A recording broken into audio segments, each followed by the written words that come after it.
Belum usai kecurigaan soal presiden AFC yang berasal dari Bahrain, ini sudah ada lagi kecurigaan soal sekjen AFC. Surat protes PSSI terhadap Bahrain yang dilayangkan ke AFC malah dipertanyakan balik oleh sekjen AFC, Datuk Seri Winsor, yang ternyata berasal dari Malaysia.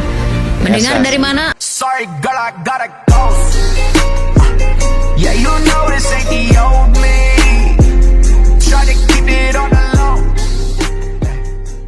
Assalamualaikum warahmatullahi wabarakatuh. Halo teman-teman, jumpa lagi di Aryan M Channel. Oke, buat teman-teman yang klik video ini, seperti biasanya saya harapkan mudah-mudahan teman-teman masih dalam kondisi sehat walafiat. Dan jangan lupa dukung channel ini dengan cara like juga subscribe. Baik, di kesempatan kali ini saya mau reaksi satu buah video dengan judul "Pantesan tak digubris Malaysia karena Malaysia juga kuasai AFC lewat sekjen AFC." Oke, sekjen AFC ini siapa? Sekjen AFC ini adalah orang dari Malaysia. Seperti apa videonya? Sebelum kita berkomentar, kita akan lihat dulu. Belum usai kecurigaan soal presiden AFC yang berasal dari Bahrain, ini sudah ada lagi kecurigaan soal sekjen AFC. Surat protes PSSI terhadap Bahrain yang dilayangkan ke AFC malah dipertanyakan balik oleh sekjen AFC, Datuk Seri Winsor, yang ternyata berasal dari Malaysia. Mendengar dari mana asal sekjen AFC tersebut, berbagai kecurigaan dari netizen pun muncul. Terlebih setelah ditelusuri, ternyata posisi sekjen AFC tersebut sudah sejak lama dikuasai oleh Malaysia. Menariknya lagi, beberapa dari mereka bersahabat dengan kasus dan kontroversi. Mau tahu siapa saja mereka? Sekarang ini gedek rasanya jika mendengar 3 huruf yakni AFC. Apalagi nih kalau melihat struktur kepemimpinan mereka. Ketuanya dari Bahrain, sekjennya dari Malaysia. Lengkap sudah. Dua negara yang identik sebagai musuh dari Indonesia. Ketika PSSI kirimkan surat protes ke AFC soal laga Bahrain, bisa-bisanya loh sekjen AFC Datuk Seri Winsor mempertanyakan bahwa surat protes tersebut tidak rinci. Padahal, menurut pihak PSSI yang diwakili oleh anggota Exco-nya Arya Sinulinga, surat protes dari PSSI sudah lengkap, bahkan sudah dikirim sampai 3 kali. Tanggal 10, tanggal 11, tanggal 12 sampai 3 kali kita sampaikan, kita protes, tapi surat nggak sampaikan. Jelas kok 2 poin tadi ya. Pertama, surat sudah dikirimkan ke Match Committee di tanggal 10 Oktober malam. Lalu yang kedua di tanggal 11 Oktober dan yang ketiga di tanggal 12 Oktober. Dari ketiga surat tersebut juga isinya berbeda-beda dan rinci. Mulai dari soal penunjukan wasit Al-Kaf hingga permasalahan menit permainan. Arya Sinulinga pun sampai terheran-heran dengan sikap Datuk Seri Winsor tersebut. Kenapa bisa surat yang sudah dikirim berkali-kali itu dianggap belum detail? Arya pun kesal lalu mengklaim bahwa sekjen AFC tersebut hanya sedang mengerjai Indonesia. Kekesalan Arya Sinulinga itu pun dianggap netizen masuk akal. Netizen Indonesia malah menganggap sekjen AFC berkepala botak licin tersebut hanya mencari gara-gara saja. Bukan netizen plus 62 namanya kalau tidak detail melacak siapa sebenarnya sekjen AFC yang kepalanya mirip pala kelereng tersebut. Setelah ditelusuri, ternyata Datuk Seri Winsor tersebut sudah menjabat sebagai sekjen AFC sejak tahun 2015. Sebelumnya bahkan ia sudah menjadi wakil sekjen AFC sejak tahun 2009. Namun sebelum berkiprah di AFC, Datuk Seri Winsor ini juga sempat menjabat di FIFA, yakni sebagai asisten teknis di kantor pengembangan FIFA dan juga sebagai salah satu pejabat tinggi di kantor pengembangan FIFA. Selama menjadi sekjen AFC, orang Malaysia ini juga sempat dipertanyakan kebijakannya, termasuk ketika menggelar pertemuan tertutup setelah drawing Piala Asia 2023 dengan pelatih Vietnam Philippe Troussier, pelatih Malaysia Kim Panggon, pelatih Cina Alexandre Jankovic, serta perwakilan dari Australia Tim Cahill. Pertemuan tersebut dianggap tidak adil oleh publik, pasalnya hanya mengundang beberapa perwakilan saja. Menjadi tidak heran kenapa perilaku Datuk Seri Winsor ini kerap dipertanyakan. Pasalnya para pendahulunya juga demikian. Mau bukti? Asal tahu saja, sejak tahun 1978 posisi Sekjen AFC sudah dipegang oleh orang Malaysia bernama Datuk Peter Velapan.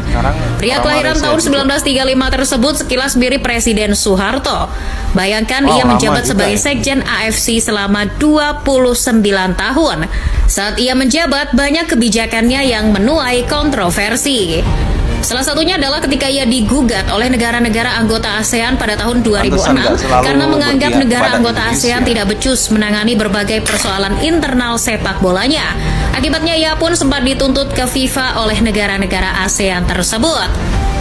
Tak hanya itu, pada tahun 2004, Datuk Peter Velapan menyatakan bahwa dirinya menyesal menunjuk 4 negara termasuk Indonesia sebagai tuan rumah Piala Asia 2007. Ia bahkan mengatakan bahwa PSSI sebagai organisasi yang tidak kompeten dalam menyelenggarakan event tersebut. Kurang ajar. Yang lebih wow lagi, ia sempat bilang bahwa untuk menangani permasalahan klasik yakni korupsi di sepak bola Asia, salah satu caranya adalah dengan melegalkan judi. Aneh memang orang satu ini.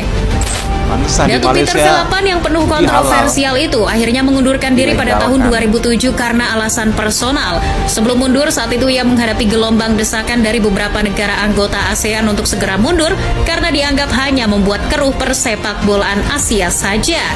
Presiden AFC saat itu, Mohammed bin Hamam, menerima surat pengunduran diri Velapan dan akhirnya menunjuk Sekjen AFC sementara yang juga orang Malaysia, Datuk Seri Paul Moni Samuel.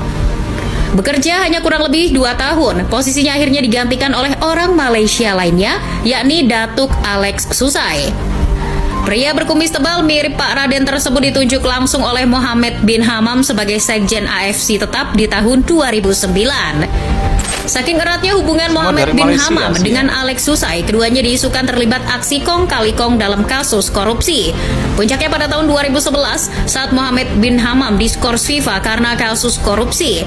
Bin Hamam dituduh mencoba membeli suara ketika pemilihan ketua FIFA pada 2011. Kasus ini membuatnya dilarang terlibat dalam semua kegiatan FIFA seumur hidup.